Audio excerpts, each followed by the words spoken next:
Dekada 80 nang pumunta si Lorenzo sa bayan ng Legazpi para magbakasyon sa probinsya ng kaibigang si Alex. Si Lorenzo ay 29 na taong gulang at nagtatrabaho bilang isang engineer sa lungsod ng Maynila. Naisipan niyang magbakasyon para makapagpahinga sa trabaho at bumisita na rin sa kapwa niya engineer na si Alex. Pagkarating niya sa terminal ng bus ay naghihintay na sa kanya ang kaibigan. Maligayang pagdating sa probinsya namin, pre. Masaya akong nakarating sa lugar ninyo, Tol. Sana masulit ko ang bakasyon ko rito. Naku, sigurado yan. Sobrang dami na maaari mong subukan dito sa lugar namin. At madami ring pwedeng pasyalan. Maliban doon, madaming magagandang dilag dito. Sigurado ka ba sa sinasabi mong yan? Oo naman.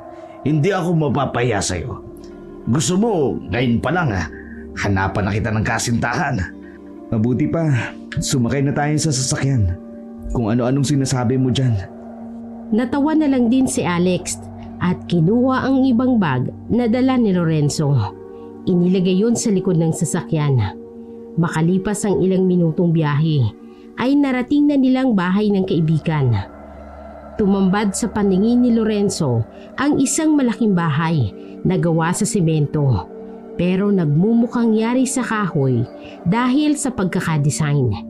Namamaghang pumasok sa bahay si Lorenzo. Sumunod ka sa akin.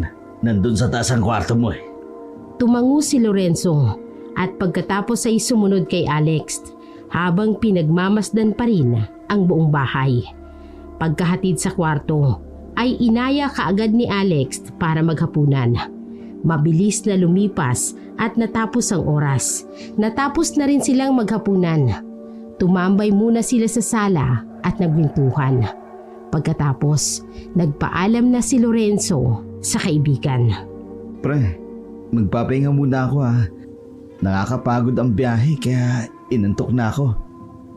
Sige pre, tulog ka lang para makapagpahinga ka. Kasi sisimulan natin bukas ang paglibot sa lugar namin. Sige pre. Kinabukasan, maagang nagising si Lorenzo at bumaba upang maghilamos. Naabutan niya si Alex na nakaupo na sa mesa at nag-aalmusal na. Niyaya naman siya nitong kumain, ngunit dumiretso muna siya sa kusina upang makapaghilamos. Bago pa siya pumunta sa mesa, ay nagtimpla muna siya ng kape. Naupo siya sa kabilang bahagi kung saan nakaupo si Alex. Saan ba gusto mong puntahan ngayon araw? Bakit akong tinatanong mo? Mali ko ba naman kung may alam kang lugar dito sa Legazpi? Naku, wala Tol. Ngayon lang ako nakarating dito. Sige. Unahin na lang muna natin yung malapit dito. Pumunta tayo sa pier. Tumango na lang si Lorenzo bilang sagot. Wala naman kasi siyang alam na lugar na pwede niyang mapuntahan. Lumipas ang mga araw, madami ng lugar na napasyalan nilang dalawa. Nakaramdam sila ng gutom. Sa kakahanap nila ng makakainan ay napadpad sila sa isang karinderya. Inihinto ni Alex ang sasakyan at pumunta sila sa karinderya.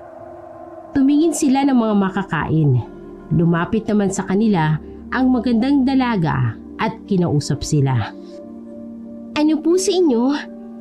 Nandito po ang mga pagkain pwede niyong pagpilian.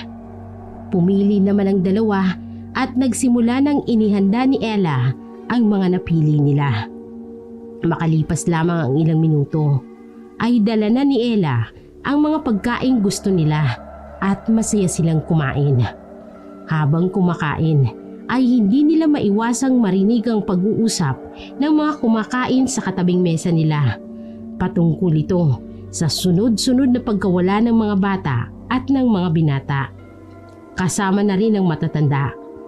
Walang makuhang dahilan ng mga kamag-anak o ang mga pulis patungkol dito, sapagkat wala kahit na anumang bakas ang maaaring maging dahilan ng pagkawala nila. Huwag mo nang pansinin mga pinag-uusapan nila. Ano bang nangyari? Bakit sunod-sunod ang pagkawala ng mga tao rito sa lugar ninyo? Walang nakakaalam ng dahilan.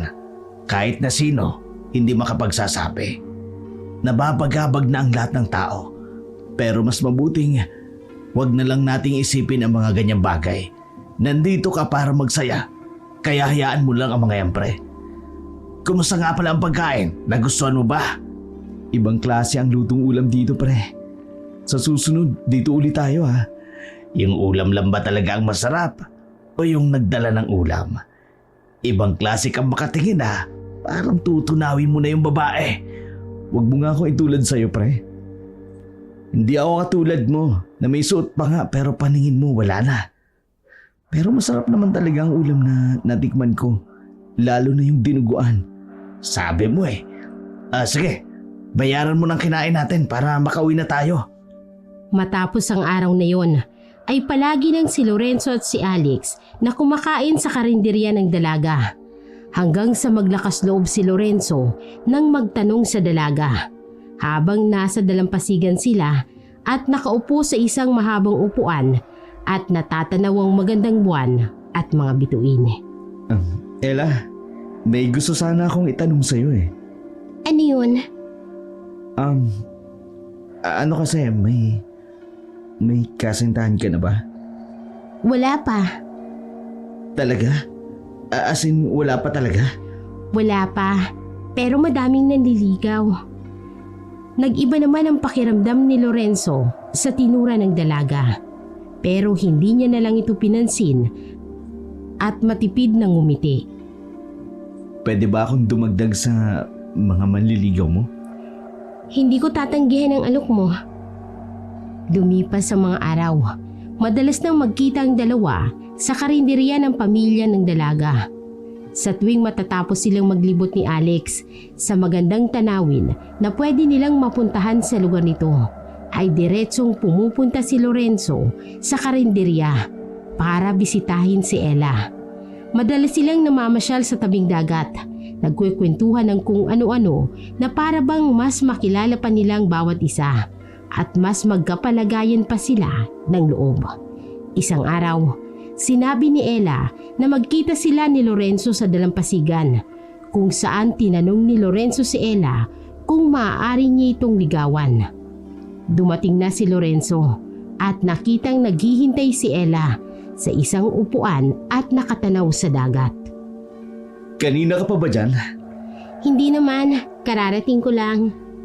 Bakit mo nga pala ako pinapunta rito? May problema ba? May gusto sana akong sabihin.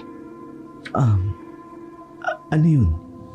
Gusto kong sabihin na bago pa man maituloy ni Ella ang sasabihin niya, ay biglang dumating ang kaibigan ni Lorenzo na si Alex. Pre, may dumating na sulat mula sa Maynila. Baka si boss ang sumulat. Kinuha ni Lorenzo ang sulat at sinimulan itong basahin. Nakapaloob sa sulat na kailangan niya nang bumalik sa Maynila sapagkat may importanteng proyekto siya na kailangang tapusin.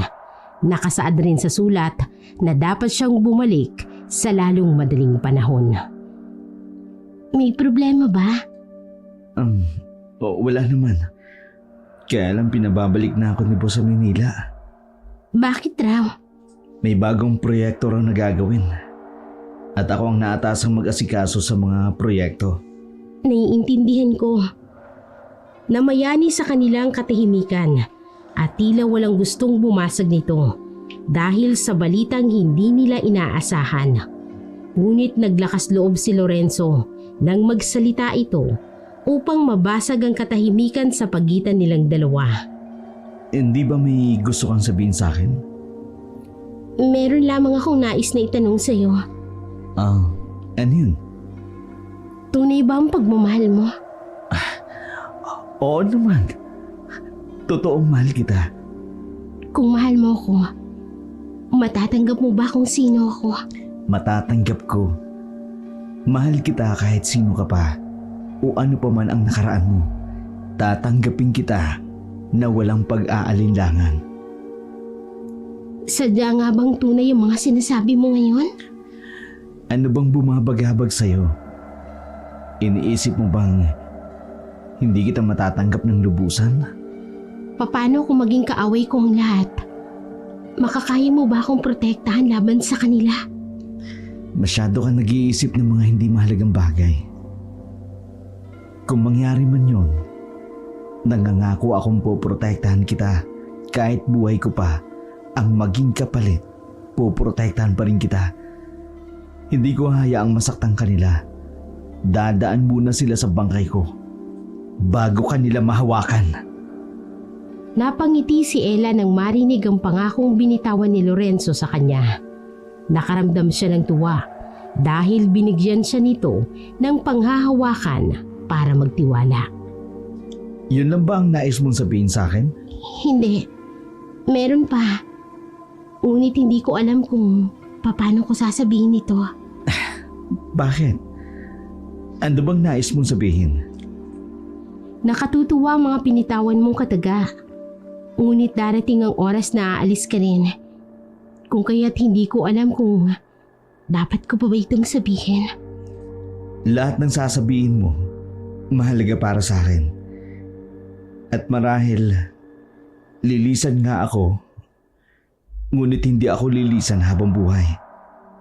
Babalik naman ako, kung kaya't sabihin mo na sa akin kung anong nais mong sabihin, Ella. Gusto ko lang sanang sabihin na sinasagot na kita. Totoo ba? Sinasagot mo na talaga ako? Hindi ka nagbibiro? Teka, hindi ka ba masaya na sinagot mo na ako? May problema ba? Ano pang saysay ng pagsagot ko sa'yo? Kung aalis ka rin naman. Makakaya mo bang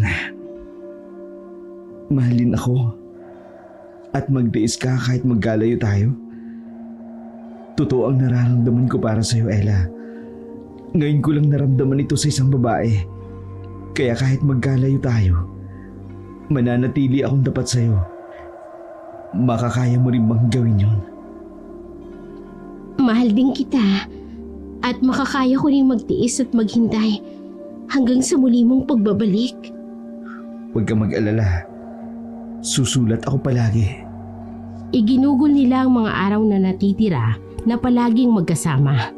Nagkukulitan, nagkukwentuhan, tawanan at kung ano-ano pa na pwede nilang gawing dalawa. Isang araw, habang naglalakad sila sa pamilihan, ay may mga taong nagkukumpulan sa gilid.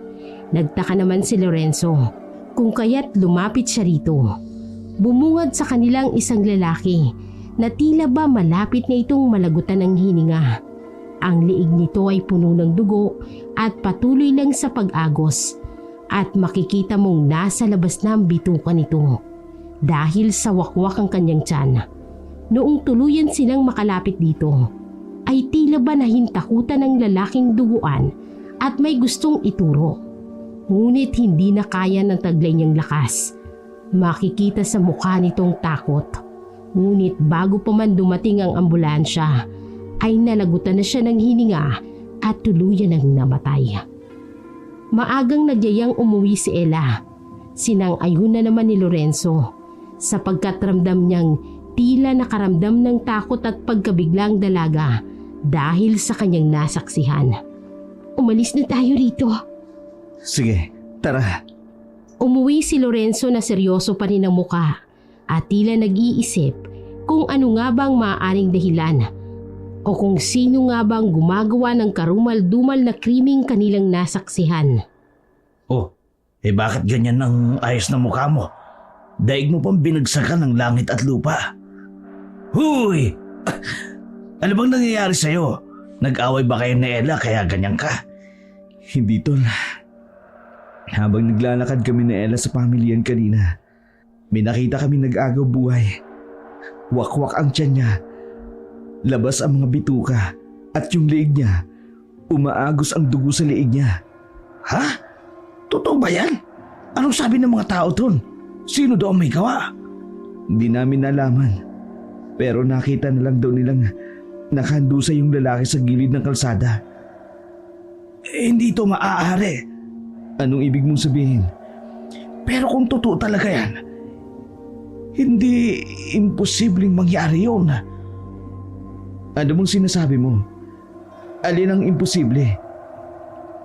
Kamakailan lang kasi, usap-usapan ng karamihan na maaaring nandito sa lugar namin ang mga aswang. Sinabi nilang may nakakita daw na mamamayan sa babae na lumilipad tuwing hating gabi. Aswang? Totoo ba yan? Matagal ng panakot yan sa mga bata. Imposible maging totoo yan. O kung totoo man, marahil mananatiling kwento na lamang sila sa nakaraan. Pero paano kung totoo? Ang laki mo na. Pero naniniwala ka pa sa mga ganyan? Mas maniniwala pa ako kung inatake siya ng mabangis na hayop. Kaya ganun ang nangyari sa kanya. Kaya ganun ang kinalabasan. Imposible. Ikain na lang natin yung naisip mo. Gutom lang yan. Hindi naman totoo ang mga aswang. Kung totoo man yun, dapat kahit isa may nakita na tayo. Wala rin namang patunay na totoo talaga sila. Hindi na sumagot si Alex, kaya nagtungo na lamang si Lorenzo sa kusina para maghanap ng makakain. Dumating na ang araw ng pag-alis ni Lorenzo. Kung kaya't nasa airport na ngayon si Lorenzo, kasama si Alex at si Ella. Ingat ka sa biyahe, pre. Oo, tol. Salamat. Sa kotse lang ako. Ihintayin ko na lang si Ella roon. Mag-iingat ka ron, ha. Huwag mo ning pababayaan ang sarili mo at palagi kang susulat sa akin. Na. Babalik rin naman ako. Medyo matatagalan pero palagi akong susulat sa'yo. Kaya huwag ka nang umiyak. Hindi dapat umiyak ang binibining kasing ganda mo. Sige ka. Baka pumangit ka niyan. Huwag ka na nga magbiro ng ganyan. Alam mong malalayo ka sa akin. Matagal yun. Kaya hindi mo ako masisisi kung nalulungkot ako ngayon. Alam ko yun. Ako man nalulungkot din. Ngunit babalik naman ako. At sigurado ako, may babalikan ako. Hindi ba? Tumango na lamang si Ella bilang sagot habang ginulo naman ni Lorenzo ang buhok nito bago nagpaalam. Kumaway pa si Lorenzo sa dalawa bago tuluyan ang pumasok sa airport. Sa mahigit 1 taon nila bilang magkasintahan, ay naging maayos naman ang kanilang relasyon. Palagi nilang sinusulatan ng bawat isa at ikinikwento ang mga nakakatuwang pangyayari sa bawat araw. Hanggang sa dumating ang oras upang muling bumalik si Lorenzo sa probinsya ng Legazpi. Hindi sinabi ni Lorenzo na babalik na siya dahil nais nitong sorpresahin ang kanyang kasintahan. Nagpatulong siya sa kanyang kaibigan na hanapin ang bahay ni Ella upang sorpresahin ito sa pagbabalik niya. At madali naman niyang nahanap ang bahay ni Ella. Dahil hindi naman malayo ang bahay ni Ella. Kabaryo lamang pala ni Alex. Ngunit nakatirik ang bahay nito sa gitna ng palayan. Nalalaman mo ba kung saan ang bahay nila? Oo, pre. Nasa gitna ng palayan pala ang bahay nila. Madaling mahanap yun. Kasi wala naman silang kahit na anong kapitbahay. Malapit lang yun dito sa bahay ko. Salamat, pre. Mabilis na nagtungo ang magkaibigan sa nasabing bahay ng dalaga. At makikita ngang ang bahay ng dalaga ay sa gitna ng palayan. May konting distansya pa ang dapat nilang lakarin upang marating ang bahay nito. Kaya nagsimula na silang maglakad. Kumusta pala, tol? Anong balita rito sa inyo? Nako, mas mabuting wag na nating pag-usapan, pre. Bakit naman? Ano bang nangyari? Mas lumala kasi ang balitang madami ang nawawala sa lugar namin. At umaabot rin ang balita sa ibang lugar. Sa mga karatig bayan na may kaso na ring pagkawala. Pero wala pa rin kasagutan ng mga pulis tungkol dito. Kasi wala naman talaga silang maibibigay na ebidensya kung sino talaga. Ang tindi naman pala ng pangyayari dito sa inyo. Baka isang serial killer ang may gawa nito o kaya naman mga sindikato na nangunguha ng mga bata para kunin ang mga lamang loob upang ibenta sa kung ano pa man na illegal na gawain. paano kung totoo nga ang... Katang isip lang ang ganitong nilalang. Walang ganun. Hindi pa rin napatutunayan hanggang ngayon. Marami pa silang napagkwentuhan hanggang sa hindi nila namalayan. Nakarating na pala sila sa bahay ni Ella sa eksaktong oras ng 5:30. Tao po! Bumukas naman kaagad ang pinto ng bahay at bumungad sa kanya ang mukha ng dalaga na tila ba nagulat nang makita siya. Lorenzo! Nagulat ba kita? Nasurpresa ka ba? Namiss kita, Ella. Hindi pa man nakasasagot si Ella sa mga tanong ni Lorenzo ay niyakap na siya ni Lorenzo. Biglang napabitaw ang dalawa sa pagkakayakap at mabilis na nagbigay galang si Lorenzo sa ama ni Ella. Magandang gabi po. Ako po si Lorenzo, ang kasintahan po ni Ella. Pasensya na po kung hindi po ako nakapagpaalam sa inyo na liligawan ko sa Ella noon. Kilala kita. Palagi kang ikinukwento sa akin ni Ella at naiintindihan ko ang relasyon ninyong dalawa ng aking anak. Maraming salamat po. Anong meron dyan at nandiyan pa kayo? Kakain na tayo. Nakita naman ni Aling Gina na may dalawa pa silang bisita sa labas ng bahay nila. Kaya rumihistro rin dito ang pagkagulat. Nay, si Lorenzo po. Siya po ang kasintahan kong ikinikwento ko po sa iyo. Hindi maintindihan ang emosyon ng mukha ng ina ni Ella. Ngunit pinapasok naman nito ang dalawang binata. Pinangunahan ang pagtungo sa mesa upang kumain na. Nakahanda na ang lahat sa pagkainan at naabutan nila ron ang isa pang miyembro ng pamilya ni Ella. Ito ang bunsong kapatid na lalaki ni Ella. Pero biglang nakaramdam ng kakaiba si Lorenzo sa pagkakatitig nito sa kanya. Lorenzo, eto pala ang bunso kong kapatid.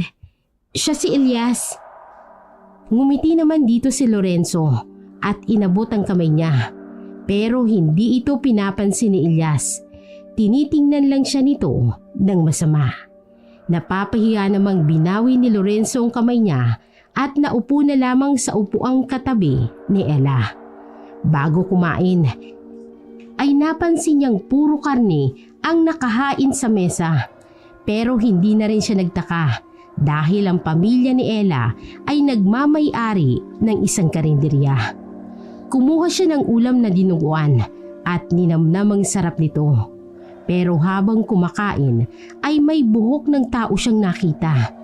Pasimple niya itong inalis at tila nawala ng gana. Ngunit hindi niya na lang ipinahalata. Sumandok naman siya ng sinabawan at sa pagsandok niya ay tila mata ng tao ang nakita niya.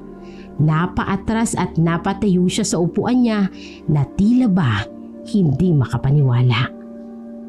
May problema ba? Ha? Wala. Akala ko kasi may gumapang na ipis sa paa ko. Sagot ni Lorenzo na kinakabahan na sapagkat hindi niya alam kung totoo ba o hindi ang nakita niya. Muli siyang bumalik sa pagkakaupo at muli sanang sasandok ng sabaw. Ngunit inunahan na siya ng kapatid ni Ella at kitang-kita ng dalawang mata ni Lorenzo kung paano kinain ni Elias ang mata. Siguradong mata ng tao. Mabilis na tumayo si Lorenzo at tinawag si Alex dahil sa nasaksihan niya. Pasensya na, Ella. Pero kailangan na naming umalis ni Alex.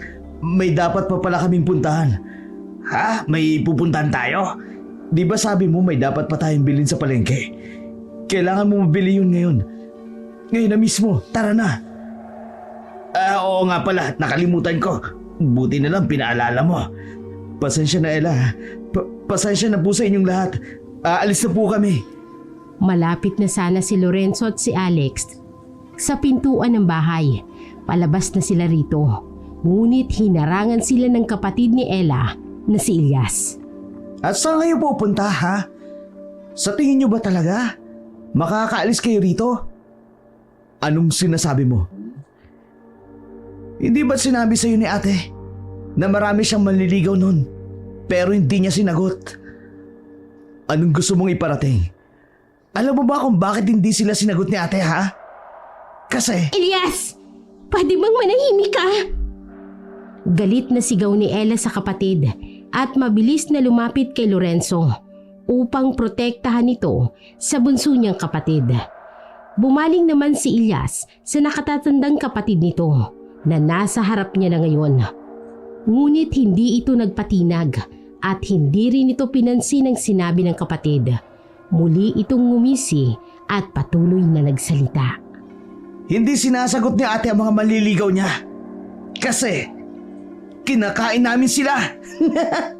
Nakangising pagtatapos ni Elias sa sinabi niya na mas nagpakaba kay Lorenzo at pati na rin sa kaibigan niya na alam na kung ano ang nangyayari. Ano bang sinasabi mo? Hindi mo pa rin ba makuha?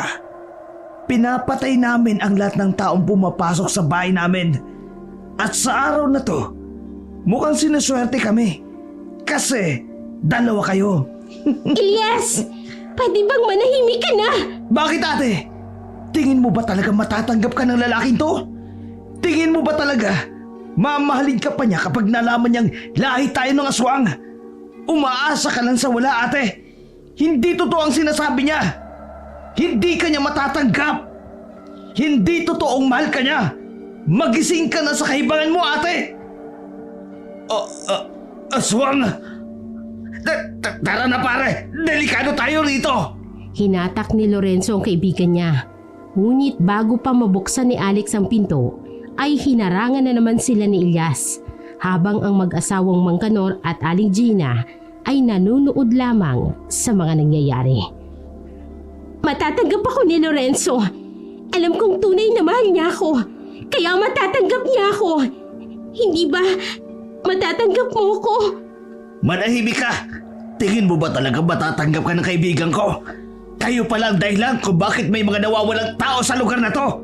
Sobrang sama ng ginagawa ninyo! Lorenzo, bakit hindi mo ko sagutin? Mahal mo ko, hindi ba? At kaya mong tanggapin ang totoong ako. Ella, totoong mahal kita pero bilang tao. Hindi bilang isang nilalang na kinatatakutan ng lahat. Anong ibig mong sabihin? Hindi ko matatanggap na ang taong mahal ko pumapatay ng tao. Paano na ang pangako mong pinanghahawakan ko? Hindi bang sabi mo, kahit sino pa ako, tatanggapin mo at poprotektahan mo ko laban sa buong mundo? Hindi ba totoong lahat ng binitawan mong salita? Sinabi mo ring dadaan muna sila sa bangkay mo bago nila ako mahawakan at masaktan. Sinabi ko yon at hindi ko yun nakalilimutan. Pero iba ang sitwasyon ngayon. Sinabi ko maging sino ka man, pero hindi ko sinabing maging ano ka man. Binahal kita dahil iniisip ko na isa kang normal na tao at hindi ka isang nilalang na walang awang pumapatay. Hindi makakaya ng konsensya ko na makasama ang isang katulad mo. Parang naistatwa si Ella sa sagot na ibinigay sa kanya ni Lorenzo.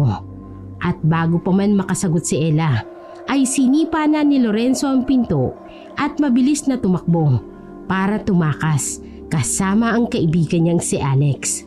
Hindi pa man nakakalayo ay isang nilalang ang nakasunod sa kanilang likuran. Sumasabay sa hangin ang paglipad nito.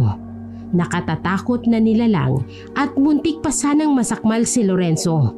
Ngunit nailagan niya ang pagsugod nito. Isang manananggal. Yon ang nais na pumatay sa kanila. Marahil ito na nga si Ella. Hindi magkanda-ugaga sa pagtakbo ang dalawa. At konti na lang ay maaabot na nila ang kabahayan, kung kaya't mas binilisan pa nila ang pagtakbo. Nang sa wakas ay nakarating na sila sa kabahayan, dahilan upang lubayan sila nito. Ipinaalam nilang nangyari sa kanilang kabaryo at hindi pa man sumisikat ang araw ay nilusob na nila ang bahay ng pamilya ng mga aswang.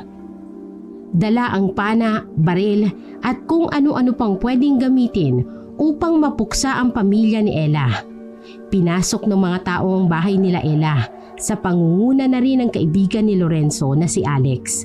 Ngunit wala silang natagpuan na kahit sino. Wala nang naroroon sa buong pamilya ni Ella at tanging mga gamit na lang nila ang naiwan sa lugar.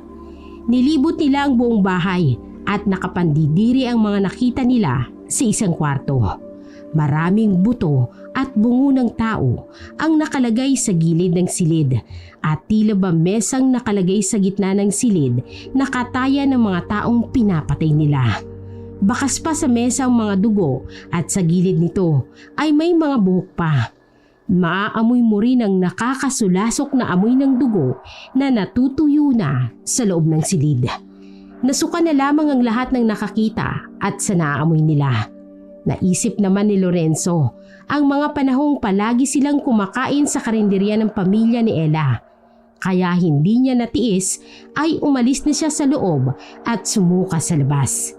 Sa isa pang silid, nakita naman nila ang mga pamahid na bagay na maaaring kandila.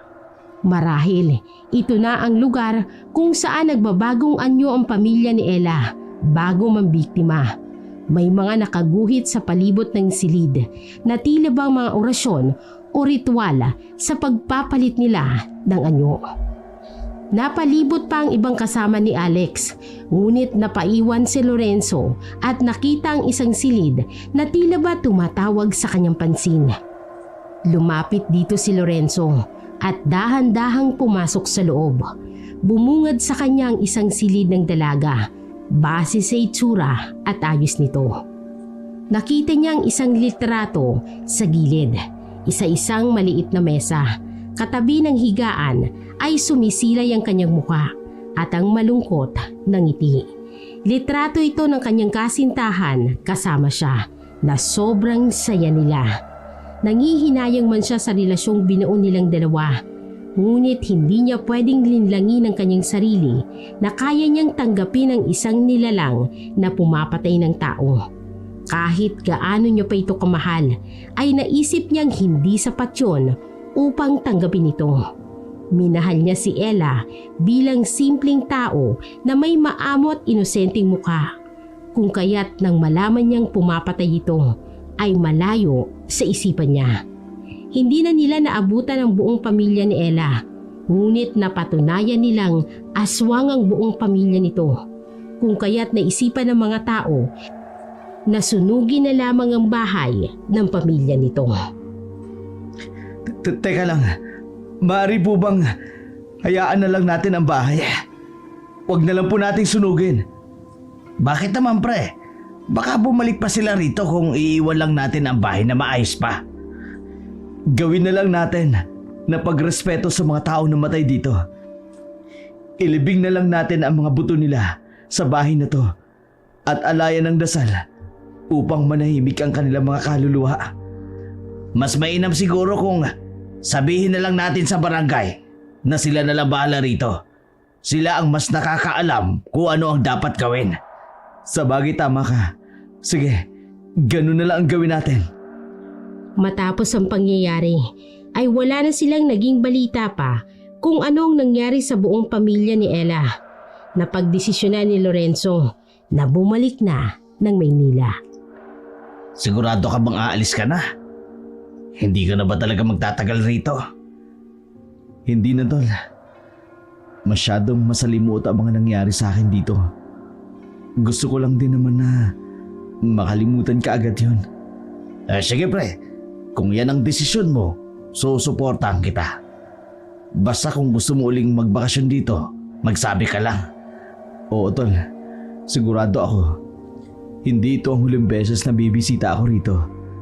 Sige, pero hindi ka na ba talaga magpapasama sa akin sa airport? Hindi na. Masyado na kitang naabala. Sige, basta ingat ka lang. Tuluyan na ngang umalis si Lorenzo at bumalik sa Maynila. Ngunit isang araw, isang balita ang kumalat. Sinasabing bumalik na ang pamilya ni Ella sa bahay nila.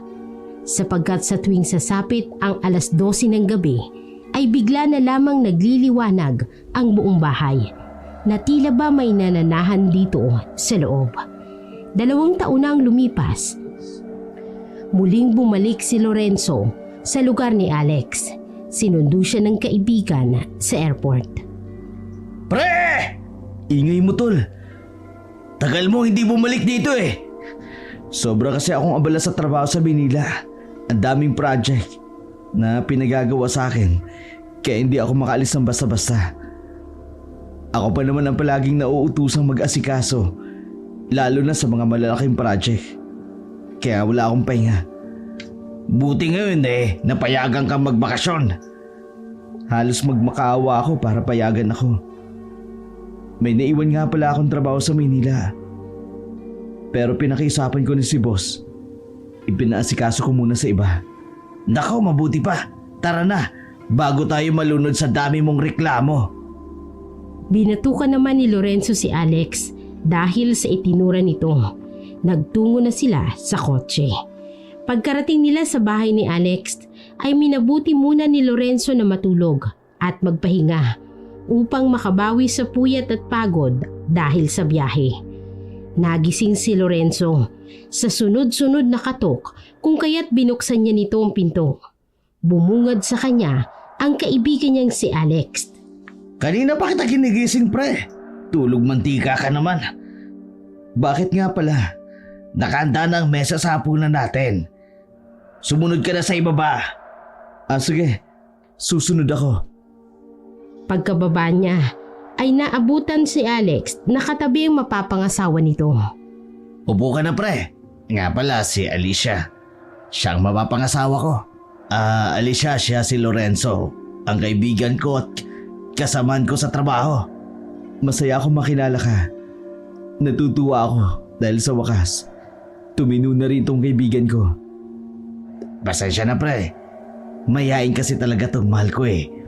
Di siya magaling makipag-usap sa tao. Walang problema. Nakatutuwa nga siya. Uy, umayos ka nga. Anong tingin-tingin yan? Huwag mong balaking agawin sa akin ang kasintahan ko.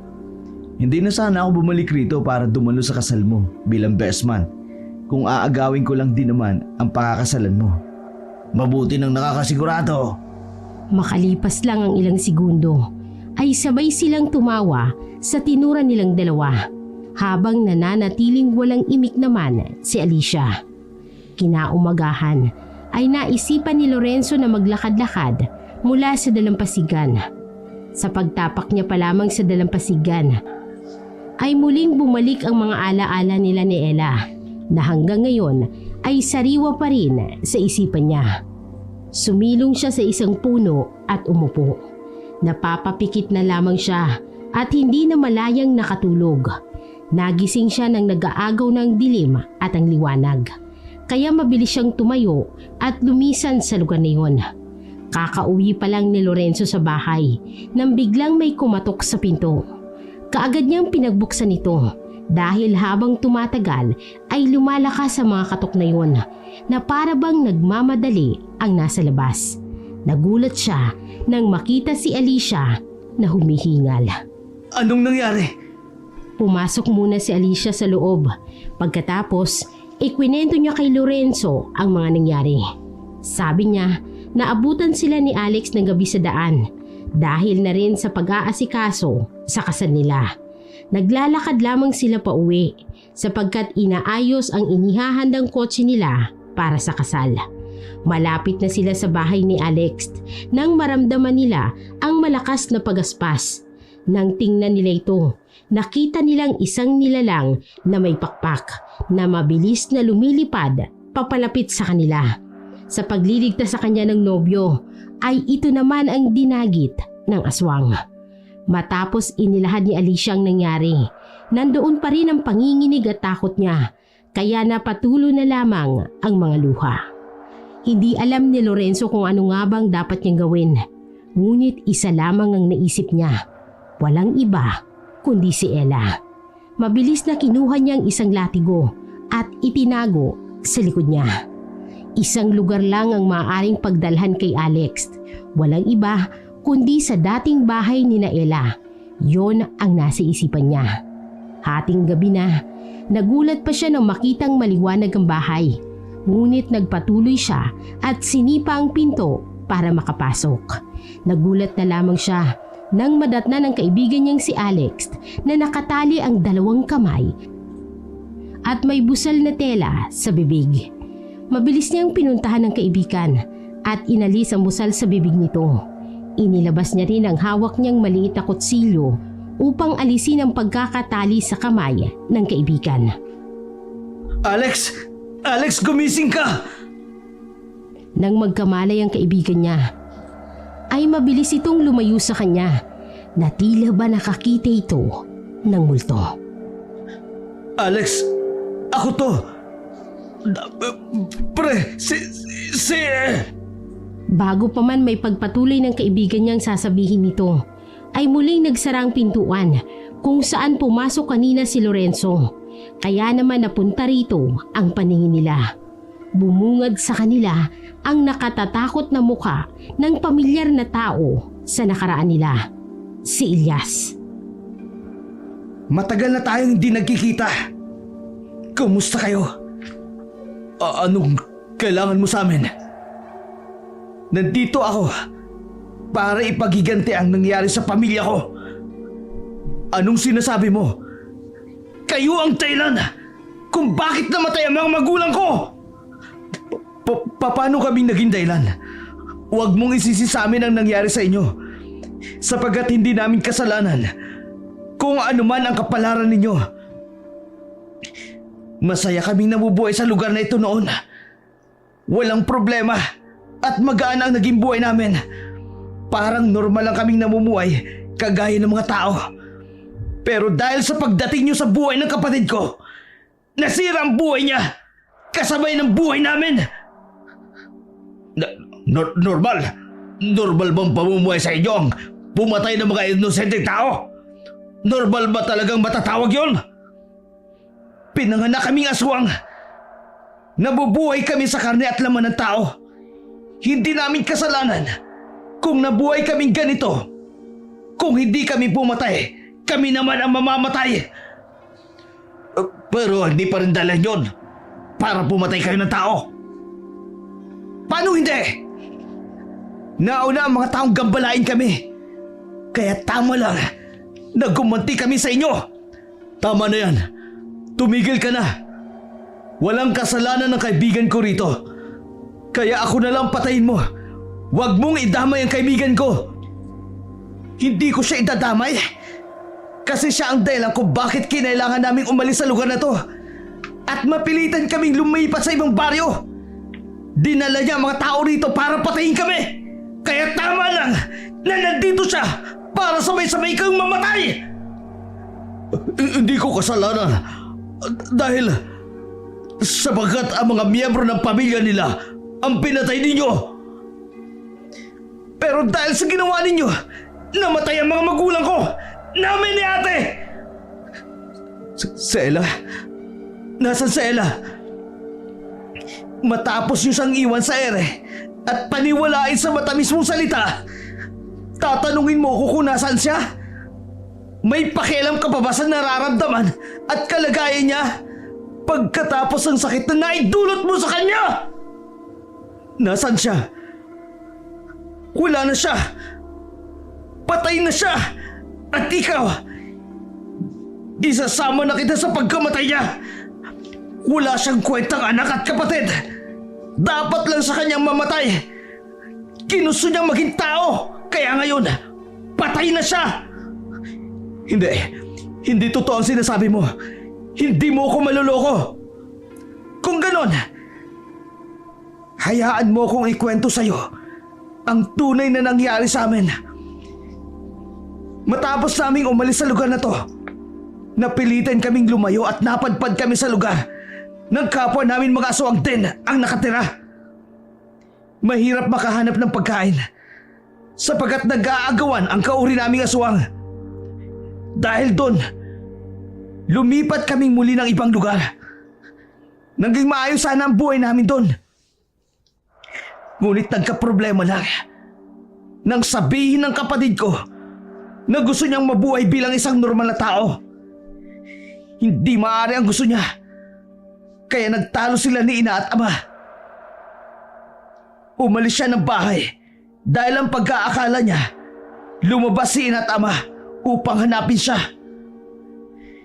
Isa sa mga mamamayan na tinitira namin ang nakakita sa mga magulang ko. Naalerto sila.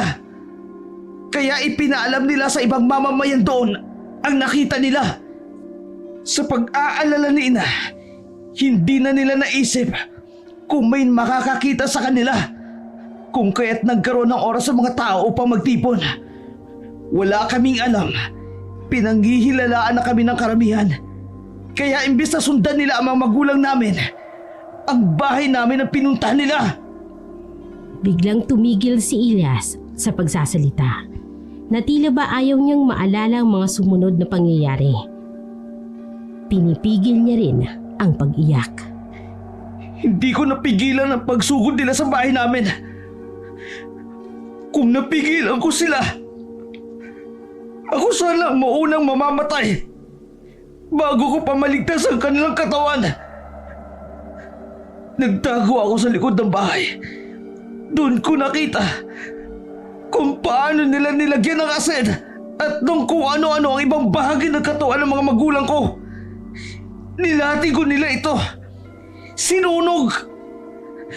Narinig ko ang mga sigaw.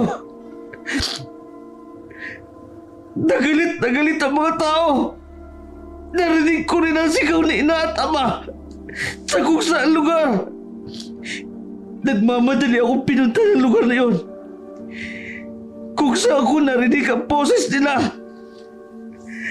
Namimilipit sila sa sakit. Kitang-kita ko kung paano sila nahulog. At nang lalapitan ko na sana sila, doon naman nagsindatihan ang iba pang kasama sa pagsunog sa katawan nila.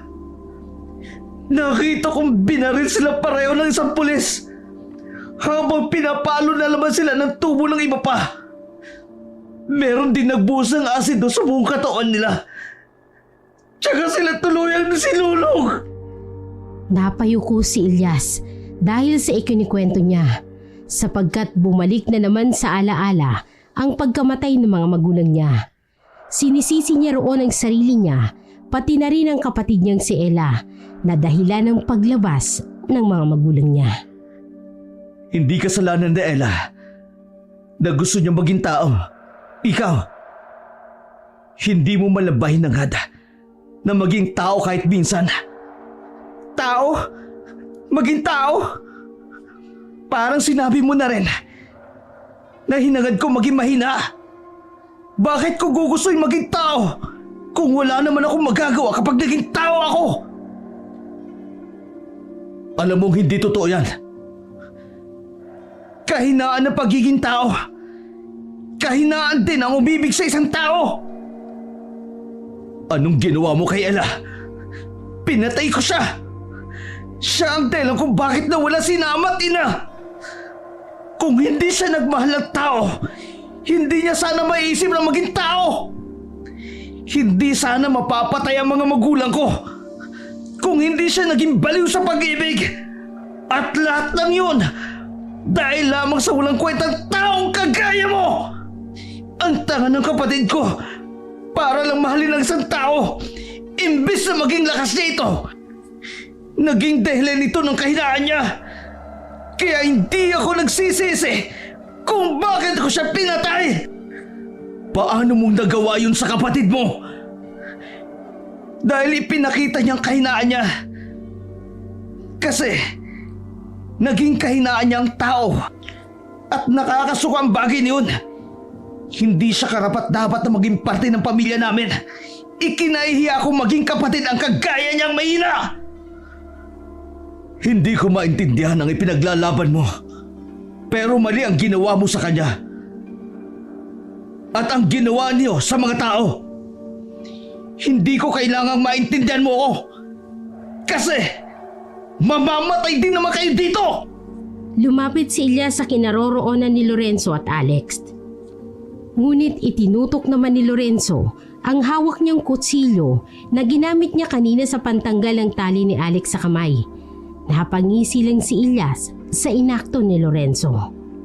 Tingin mo ba may magagawa sa akin ng malit mong kutsilyo? Masusugatan ba ako niyan? Subukan mo lumapit para malaman mo. Hindi nga nagdalawang isip si Elias at sinunggaban si Lorenzo. Ngunit mabilis na nakailag si Lorenzo at mabilis niyang nasugatan ang braso ni Elias. Napasigaw si Elias sa nararamdaman niyang sakit dahil lamang sa maliit na sugat na natamo niya. Ngunit tila ba kakaiba sapagkat sobrang mainit ang pakiramdam niya dahil sa sugat na yun. Tila ba para siyang napapaso o di kaya'y sinusunog dahil sa init na dala ng sugat niya. Paano nga? Hindi na maituloy ni Elias ang tanong niya dahil bigla siyang nakaramdam ng panghihina. Dahil lamang sa natamo niyang sugat na dala ng maliit na kutsilyong hawak ni Lorenzo. Kung nagtataka ka kung bakit ganyan ang nararamdaman mo, pangontra ang kutsilyo na to sa mga kagaya mong aswang. May orasyon at benditado ang kutsilyo na to.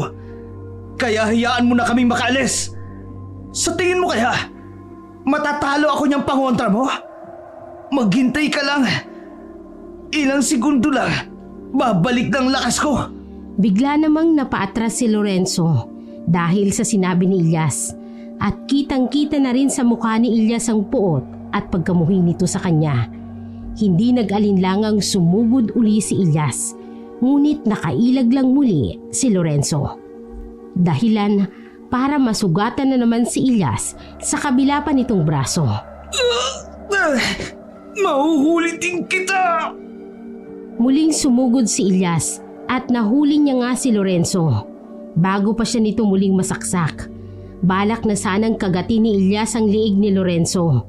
Ngunit bigla na lang siyang pinalo ni Alex ng isang bakal na nakuha nito sa maliit na silid na kinalalagyan nila. Mabilis namang hinawi ni Elias si Alex, dahilan para tumilapon ito sa dulong bahagi ng sala nila. Mabilis na tumakbo si Lorenzo sa kinaroroonan ni Alex na nanghihina na sa ngayon. Ayos ka lang ba, Tol? Nag-aalalang tanong ni Lorenzo sa kaibigan na tila nanghihina na dahil sa pagtama ng kanyang likod sa semento kung saan siya tumilapon kanina. Ayos lang ako, pre. Mabuti bang umalis ka na habang kaya mo ba't may oras pa? Hindi pwede. Kailangan mauna ka munang umalis bago ako. Anong plano mo? Kukunin ko ang atensyon niya at habang ginagawa ko yun, dapat tumakas ka na. Humingi ka ng tulong sa mga kabarangay mo. Hindi kita pwedeng iwan dito. Pre, hindi ka namin pababayaan. Baka hindi ka na namin maabot ang buhay. Wala na tayong pwedeng pagpilian. Hindi pwedeng tumakas na lang tayo. Dapat tapusin natin ang laban na to. Kaya sumunod ka na lang. Pero gawin mo na lang. Wala na tayong oras. Kaya sumunod ka na lang sa desisyon ko. Makinig ka muna sa akin ngayon. Wala namang nagawa si Alex kung hindi sundin ang anumang nais ni Lorenzo. Sinugod na ni Lorenzo si Elias at habang kinukuha ni Lorenzo ang atensyon ni Elias, dahan-dahan siyang naglakad patungo sa pinto ng bahay nila Ella. Ngunit bago pa man makarating si Alex sa pinto, ay kusang nagbukas ito at iniluwa ng pinto si Ella. Ella? Ate? Hindi na sinagot ng dalaga, ngunit mabilis niyang sinugod ang kapatid niya at sa ilang segundo lang ay hawak na ni Ella ang liig ni Elias. ate, hindi mo ba ako nakikilala? Ako ang kapatid mo. Kaya dapat ako ang kampiyan mo at hindi ang isang yan. Nakalimutan mo na ba ang ginawa mo sa akin? Gusto kitang gisingin sa kaibangan mo sa lalaki yan. Habang nagtatalo ang magkapatid, kinuha na ni Alex ang pagkakataon upang makatakas. Mabuti na lamang at nakalabas siya ng hindi napapansin ng magkapatid. Paika-ika siyang tumatakbo palayo ng bahay nila Ella upang humingi ng tulong sa mga kababayan niya. Labis ang pasasalamat ni Lorenzo na nakatakas si Alex, ngunit nangangamba pa rin siya sa maaaring mangyari sa pag-aaway ng magkapatid. Hindi ka pa rin ba titigil sa kahibangan mo? Ikaw ang nahihibang na. Ano bang mali sa gusto kong mangyari? Gusto mo ba talaga maging mahina? Mararamdaman mo rin ang nararamdaman ko ngayon. Hindi mangyayari yon. Mabilis na hinawakan ni Ilyas ang kamay ng kapatid niya na nakahawak sa liig niya. Tinanggal niya ang pagkakasakal sa kanya ng kapatid niya at mabilis na sinipa ito. Tumilapon si Ella kaya mabilis na nilapitan ni Lorenzo si Ella. Ella, Lorenzo, pinilit kong maging tao para lang matanggap mo ko. huwag ka muna magsalita, Ella. Nangihina ka pa. Kaya huwag mong ubusin ang lakas mo. Biglang may pumalakpak sa likod nilang dalawa at nandoon si Ilyas na nakangisi na. Nakita mo na? Hindi ba kahinaan lang ang magmahal ng tao? At ang maging tao? Mas mahina ka. Takot kang magmahal. Dahil alam mong hindi mo kayang kontrolin ang sarili mo. Hindi rin kahinaan ang pagiging tao. Sapagkat lahat ginagawa namin para maabot ang nais namin. Hindi mo ko mapapaniwala sa mga sinasabi mo. Tama ng kapatid ko lang ang maging baliw sa kasinungalingan mo. Humanda ka! Mamamatay ka ngayon din! Sinugod ni Ilyas si Lorenzo. Ngunit bago pa man ito makalapit, ay inilabas ni Lorenzo ang latigo. Hinampas niya ng latigo si Ilyas nang paulit-ulit, kaya nakaramdam si Ilyas ng paghihina. Galit na tinitingnan ni Ilyas si Lorenzo ng masama. Ngunit hindi siya makagalaw sa kinatatayuan niya dahil sa panghihina. Hahayaan kitang mabuhay. Pero sumuko ka na. Umalis ka na sa lugar na to.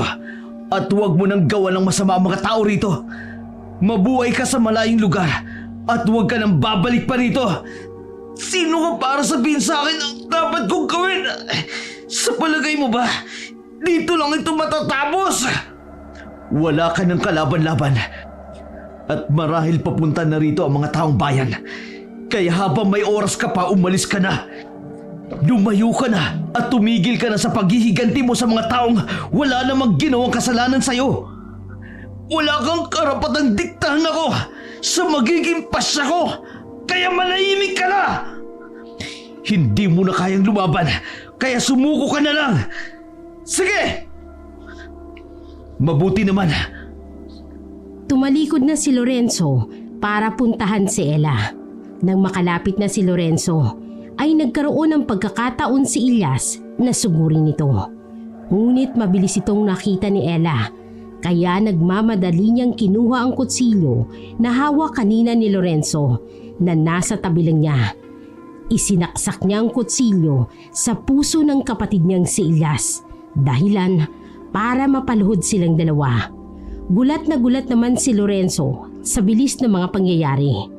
Dinaluhan ni Ella ang nakaluhod pa rin at hawak pa rin ang kutsilyo na nakatusok sa puso ni Ilyas. Bakit, ate? Bakit mo ko tinalikuran? Bakit mo kami tinalikuran? Hindi pa ba kami sapat sa'yo? Nagkaroon ba ng pagkukulang ang pamilya natin? Bakit? Wala kayong pagkukulang. Pero pagod na akong gumawa ng masama sa mga tao. Ayokong mabuhay ng habang buhay na pumapatay ng mga inosenteng tao. Gusto kong maging normal at mamuhay ng payapa. Gusto kong maranasang bumuo ng sariling pamilya at malayo sa pag-iisip na kailangan kong pumatay para mabuhay. Naibang ka na. Nakaramdam ng pagkahilo si Ilyas at unti-unti nang sumasara ang talukap ng mata niya. Patawad kung kailangan kong gawin ito. Kailangan ko nang tapusin ang paghihiganti mo sa mga tao. Kapatid ko. Malungkot na napangiti si Ilyas. Pinahid ang mga luhang walang tigil sa pagbuhos sa mukha ng kapatid niyang si Ella. Anak, wala kang kasalanan. Kasalanan ko ito. Nagpabulag ako. sa pagkamatay ng magulang natin. Kaya ito ang kinatungan ko. Tuluyan na ngang nalagutan ng hininga si Ilyas at labas ang pagluha ni Ella. Hinagod ni Lorenzo ang likod ni Ella upang pakalmahin ito. Ngunit lumayo si Ella sa kanya. Umalis ka na! Iwanan mo na lang ako rito! Hindi pwede. Hindi pwedeng iwan kita dito na mag-isa. Hindi mo naman ako matatanggap. Kaya huwag mo na akong bigyan ng pag-asang mahal mo pa ako. Ella, Kung naaawa ka sa akin kaya nandito ka pa, mas mabuting umalis ka na lang. Hindi ko kailangan ng awa mo. hindi totoo yan. Umalis ka na lang. Hayaan mo na lang ako. Hindi ko hayaang mag-isa ka. Hindi totoong naawa ako sa'yo. Kasi hanggang ngayon mahal pa rin kita. Pinilit kong kalimutan ka sa loob ng 2 taong pananatili ko sa Maynila. Pero hindi ka mawaglit sa isipan ko. Lalo na ang masasayang araw na magkasama tayo. Wala akong ibang inisip kundi ikaw. Ni minsan, hindi ka naalis sa isipan ko. At sa muling pagbabalik ko sa probinsyang ito, ikaw ang una kong naisip. Ang mga alaala natin na hindi maalis dito sa puso ko. Pero hindi mo kayang mahalin ang aswang na tulad ko. Marahil ay kasalanan ko ang lahat. Ang mga nangyari sa buong pamilya mo. Nagpadala ako sa takot at pagkabigla. At hindi ko inintindi ang sitwasyon mo noon. Pero iba na ang sitwasyon ngayon. Handa na akong tanggapin ka ng buong buo. Handa akong mahalin ka. At iwan ang lahat, makasama lamang kita. Hanggang sa pagtanda nating dalawa. Totoo ba ang sinasabi mo? Kahit anong gawin ko paglimot sa'yo, hindi ka maalis sa isip ko at puso. Hindi ko kaya maging masaya kung hindi ka kasama. Hindi ko rin kayang mabuhay kung wala ka. Mabilis na niyakap ni Ella si Lorenzo. Ngunit narinig nilang malapit na ang pagdating ng mga taong bayan. Nakaligtaan nilang isiping humingi ng tulong si Alex sa mga tao. Kailangan mo munang umalis at magtago. Paano ka? Hindi nila ako sasaktan. Ako nang bahala magpaliwanag ng lahat. Paano tayo makikita muli? Magkita tayo sa dalampasigan. Sa dati nating pinupuntahan. Pumunta ka ron kapag hating gabi na. Tumango naman si Ella at wala ng pag-aalinlangan. Mabilis na umalis si Ella habang bumalik naman si Lorenzo sa pagkakaupo at kinuha ang patalim na nakatarak sa puso ni Ilyas upang palabasin na siya ang nakapatay rito. Ilang saglit pa nga lang ay dumating na ang taong bayan kasama si Alex. Mabilis na tumakbo sa loob si Alex at sumunod naman ang mga kasama nitong tao. Lorenzo! Mabilis na pinuntahan ni Alex si Lorenzo at pinagmasdan ang paligid. Hinahanap ng mata si Ella, ngunit hindi niya na ito makita. Nasaan si Ella? Hayaan mo na siya. Huwag mo na siyang banggitin sa iba.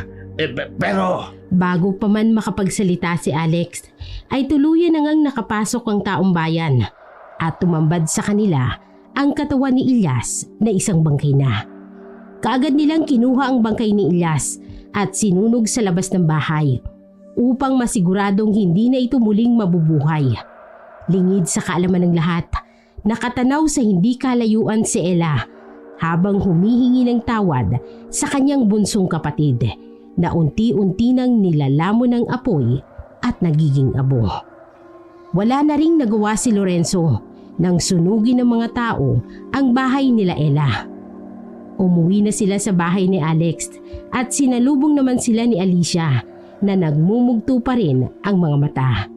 Nag-iyakan ang ikakasal na si Alex at si Alicia. Iyak na dala ng galak sapagkat ligtas silang lahat sa nangyari. Kinaumagahan, nakita ni Lorenzo si Alex na nagkakapi sa sala, kaya nilapitan niya ito. Pre, bakit mo siya inayaang makatakas?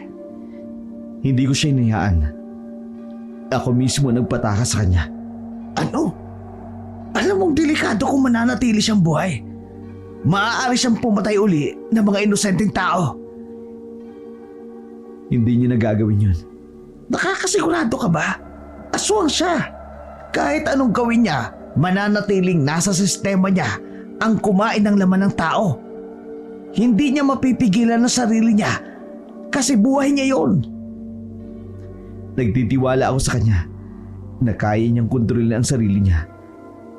At napagdesisyonan ko, isasama ko siya sa Manila. Ano? Nababaliw ka na ba? Pinatakas mo siya tapos ngayon isasama mo ba siya sa Manila?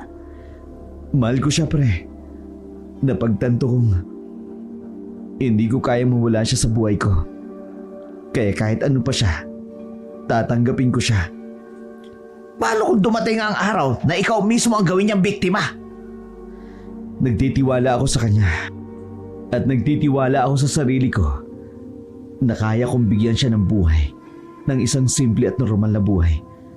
Handa akong gawin ang lahat. Matupad lang ang kahilingan niyang mamuhay ng payapa. Naku, nababaliw ka na talaga. Tama ka. Nababaliw na nga ako. Napailing na lang si Alex sa mga nalaman niya. Ngunit alam niyang hindi na mababago ang desisyon ng kaibigan niya. Kaya wala siyang pwedeng gawin kung hindi ang sumuporta. Nagdaan ang mga araw at masayang naidaos ang kasal ni na Alex at Alicia. Puno ng galak at kasiyahan ng lahat.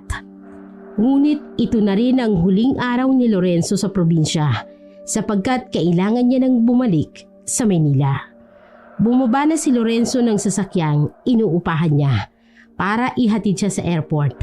Pagkababa ay nakita niyang naghihintay ang isang dalaga. Datila nakukuha ang pansin ng mga dumaraan at nasisilayan siya. Masyado kang maganda para maghintay sa labas ng airport. Tingnan mo, lahat ng dumadaan nakatitig sa'yo. Kasalanan ko bang ipinanganak akong maganda? Sabi ko naman sa iyo madami akong maliligaw dati. Oo nga. Pagdating natin sa Maynila, hindi ko nahayaang may dumiskarte sa'yo dahil pakakasalang kita kaagad. Alam mong hindi ko kayang tapusin ang pagsisimba. Kailangan kong lumabas bago pa magbigay ng ostya ang paring nagsasagawa ng misa. Alam ko yun. Kaya nga, mayor sa atin na magkakasal. Ikakasal tayo sa ilalim ng batas ng tao. Dumaan ang mga taon at ikinikwento na lang ni Alex sa kanilang mga apo ang naging pakikipagsapalaran nila sa mga aswang noong kabinataan nila. Nasa likuran naman sina Ella at Lorenzo habang nakikinig sa kwento ni Alex. Iyon ang wakas ng kwento, mga apo. Bigla namang umangal ang mga apo niyang kinikwentuhan niya sapagkat nabitin sila sa kwento ng kanilang lolo. Puro sila tanong kung anong nangyari kay Lorenzo at Ella matapos nilang pumunta sa Maynila. Gusto rin nilang malaman kung nagpakasal ba talaga ang dalawa, kung masayang namumuhay na magkasama. Pero puro tawa't ngiti na lamang ang isinagot ni Alex sa mga bata. Tama na yan, mga bata. Huwag nyo nang kulitin ang lolo ninyo. Oo nga, abay pagod na si Lolo Alex kaya wag nang makulit. Kainin nyo muna ang dalang merienda ng lola ninyo bago ituloy ang kwento. Sige na, maupo na kayo ng maayos at ako na magtutuloy ng kwento para matuwa kayo. Sumunod naman ang mga apo nila na tuwang-tuwa. Habang kumakain ng merienda ang mga bata, ipinagpatuloy naman ni Lorenzo ang pagkukwento tungkol sa sarili nilang karanasan. Matapos nilang pumunta sa Maynila, inasikaso na nila kaagad ang kanilang kailangan para sa kanilang kasal. Tinulungan ng lalaking ininyero na mabuhay ng normal ang kanyang asawang aswang. Sa tuwing mararamdaman nito ang pangangailangang kumain ng sariwang laman, nagluluto ang lalaki ng karne ng baboy o manok bilang ulam nito. Unti-unti niyang sinanay ng pagkain ng mga gulay at isda ang asawa niya upang makalimutan nito ang pagkain ng buhay na tao. Makalipas ang mahigit sa 3 taong pagtsatsaga ng mag-asawa, tuluyan na ngang nawala sa sistema ng babae ang paghahanap ng sariwang laman ng tao. Namuhay sila ng normal at nagkaroon ng 2 anak at nagkaapo na rin. Hindi madali ang napagdaanan nila, ngunit kinaya nila ito sapagkat tunay at totoo ang pagmamahal na meron sila sa bawat isa. Hindi totoong kahinaan ang pagmamahal sapagkat naging dahilan at lakas nila ito upang makayanang malagpasan ang mga sitwasyon nila na inaasahan nilang makakaya pala nilang suungin at mapagtagumpayan. Nagtanong naman ang mga bata kung nasaan na raw ang mag-asawa, kaya napangiti silang 2. Nasa likuran niyo! Sabay-sabay na nagulat ang mga bata, kaya bigla na lamang silang tumayo at kung saan-saang direksyon tumakbo.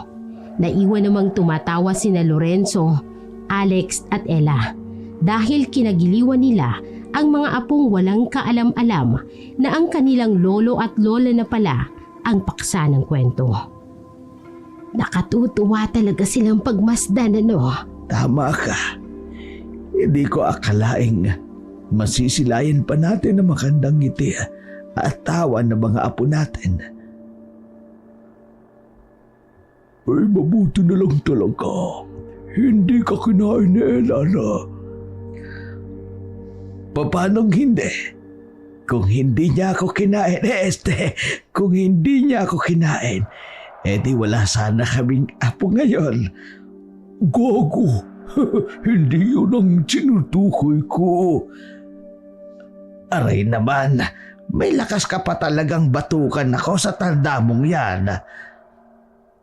Ella, kagatin mo nga ang asawa mo at ang manahimik na.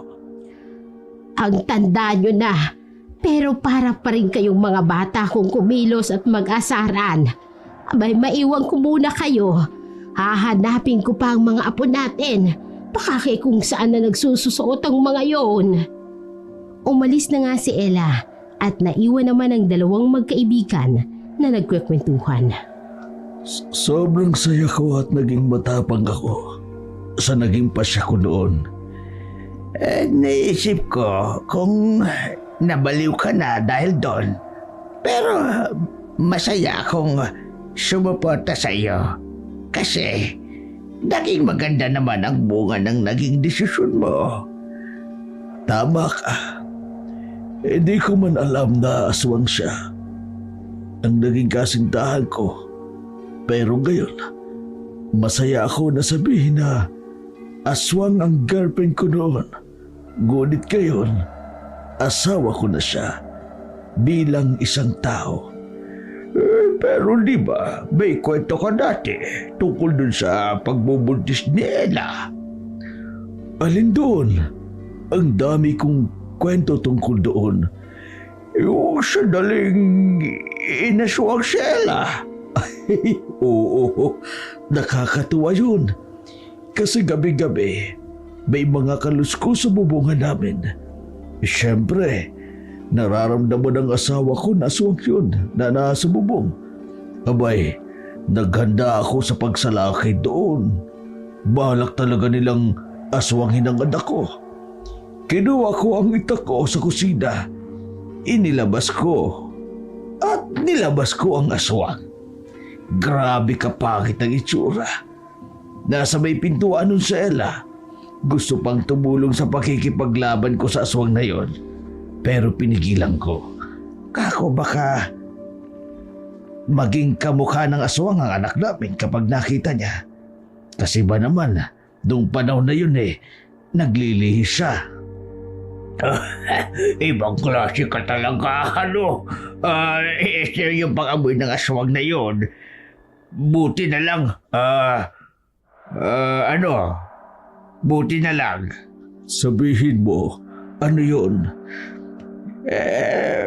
Buti na lang na amoy nila. Oo, tama ka. Kaya galit na galit din ang asawa ko. Abay, wala ring pinipili ang mga damuhong na yun. Kahit daw ipinagbubuntis ang kapwa nila aswang, aaswangin nila. Oo, tapos anong nangyari? Paano mong naitamoy ang aswang?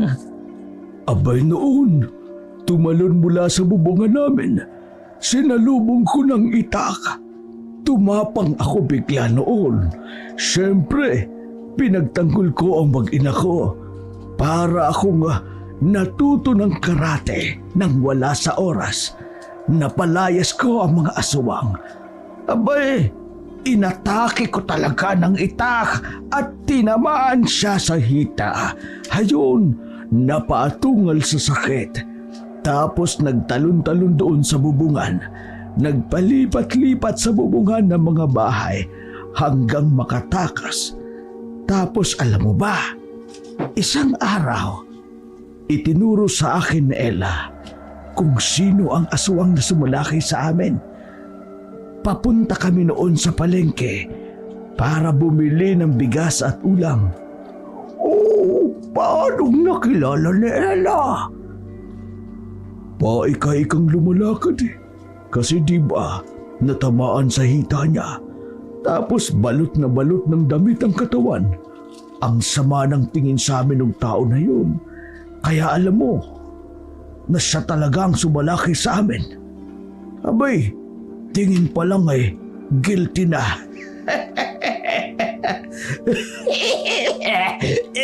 Si Raulong aswang na yun, anak. Mabuti na lang ng panahon ngayon. Wala na tayong nakikitang aswang, ano. Baka sumasabay na rin sa agos ng buhay.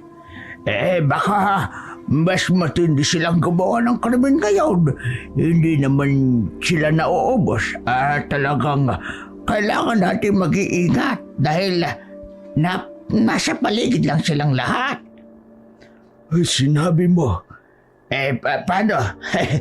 Nakakaramdam na ako ng antok sa kwento natin dalawa. Tara na't matulog. Pinoproblema ba yun? Halika na. Bilisan mong lumakad at matanda ka na nga. Mabagal ka ng kumilos. Bilang na ang mga hakbang mo. Loko-loko. Akala mo na may bata pa siya. Ito ang istorya ni na Lorenzo at Ella. Isang kwento ng pag-ibig sa pagitan ng tao at ng aswang. Dekada 80 nang pumunta si Lorenzo sa bayan ng Legazpi para magbakasyon sa probinsya ng kaibigang si Alex. Si Lorenzo ay 29 na taong gulang at nagtatrabaho